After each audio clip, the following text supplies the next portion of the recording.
오늘은 시아버지와 장손 이야기를 해보려 합니다.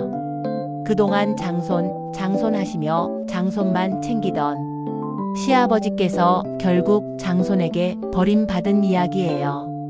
이 글을 쓰는 저 역시 마음이 편하지는 않지만 지난 일이니 반성도 하면서 부모가 어떤 처신을 해야 서로가 잘 살 수 있을까 생각해보는 계기로 삼고 싶습니다.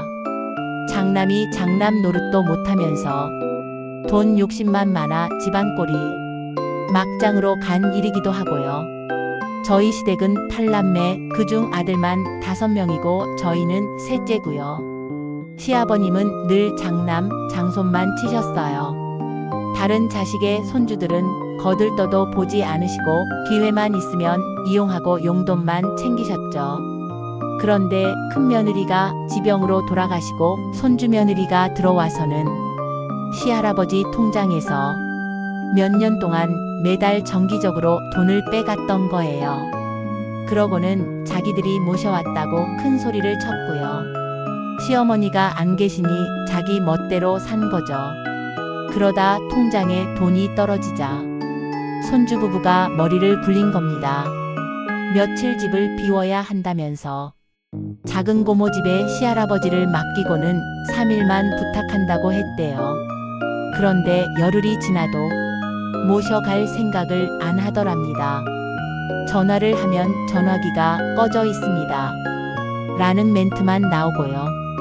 결국 둘째 시누이가 우리 남편에게 전화를 해 내가 모셔가라고 하면서 사건이 시작됐습니다. 남편은 앞뒤 안 가리고 무조건 모시러 가야 한다는 거예요. 저는 딸이 고3이라 정신도 없고 준비할 시간도 필요하다며 천천히 생각해 보자고 했지요.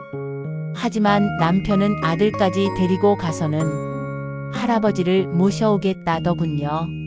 그런데 뜻밖에도 우리 아들이 아빠를 설득했습니다.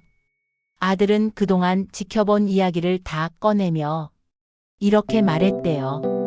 할아버지가 아빠만 빼고 다른 자식들에게는 재산을 다 나눠주지 않았냐. 그럼 엄마 입장에서는 아빠가 미울 수밖에 없다. 아빠는 자기 밥그릇도 못 챙긴 사람처럼 된 거다.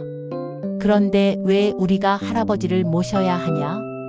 또 둘째 큰 아빠가 엄마 앞에서 장남이 쓴물 단물 다 빼먹은 노인을 내가 왜 모셔야 하냐고 난리를 치지 않았냐. 그렇다면 재산 가져간 사람들이 돌아가면서 먼저 모시고 나중에 아빠가 모시는 게 맞는 거다. 그랬더니 아빠가 재산 관계 없이 순서대로 모시면 된다 하더래요. 아빠가 끝까지 고집을 부리니까 아들이 마지막으로 이런 말을 했대요. 그럼 아빠가 지금 둘째 큰 아빠한테 가서 형이 죽어야 아버지를 모실 수 있으니 형이 죽어줘라고 해보세요. 남편이 기겁하면서 야 임마 그걸 어떻게 하냐라고 하니 아들이 말했죠. 그러면 아빠 차례는 절대 아니다. 아빠 말대로라면 둘째 큰 아빠가 없어야 아빠 차례인 거다. 그러니 엄마 허락을 받는 게 맞는 거예요. 할아버지를 모셔오면 엄마가 다 떠안는 건데 아빠는 출근하면 그만 아니냐. 결국 엄마가 다 해야 한다. 이건 아빠 논리로는 누구한테도 통하지 않는다. 결국 남편은 아들 말에 설득당하고 당장은 모셔오지 않게 됐습니다. 저는 아들의 말이 대단하기도 했지만 어린 아들이 어른들 문제를 해결해야 했다는 게 참 씁쓸했어요. 이 이야기를 통해 제가 다시 깨달은 건 부모가 공평하지 못하면 결국 자식들이 등을 돌린다는 겁니다. 부모의 처신이 얼마나 중요한지 보여주는 사건이었죠.